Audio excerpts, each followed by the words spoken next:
Kumusta mga kaboxing? This is Boy Kalawang TV. So isang mabilisang balita lang po tayo mga idol.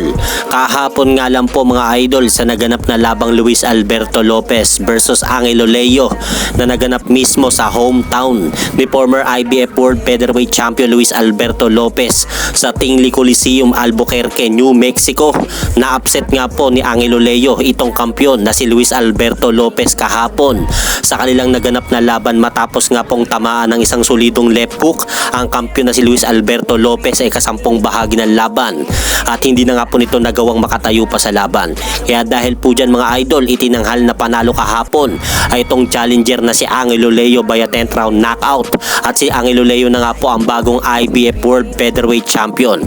At pagkatapos nga po ng laban nila Angelo Leo at Luis Alberto Lopez na ginanap sa Mexico kahapon, ay agad-agaran nga po nitong hinamon si current undisputed super bantamweight world champion Naoya Inoue na gusto nitong isunod na makakalaban kapag umakyat na nga po itong hapon na si Naoya Inoue sa featherweight division. Dahil kung hindi nyo nga po nalalaman, itong si Luis Alberto Lopez nung hindi pa po ito tinatalo ni Angelo Leo sa kailang naganap na laban kahapon sa bansang Mexico, nauna na nga pong sinabi nito na nakahanda po siyang labanan si Naoya Inoue kung aakyat po daw ito ng 126 pounds. Ngunit dahil sa tinalo nga po siya ni Angelo Leo kahapon sa kanilang naging laban at napasama pa po ang kanilang labang dalawa sa candidate 2024 knockout of the year, si Angelo Leo na nga po mga idol ang posibleng makaharap ni Naoya Inoue.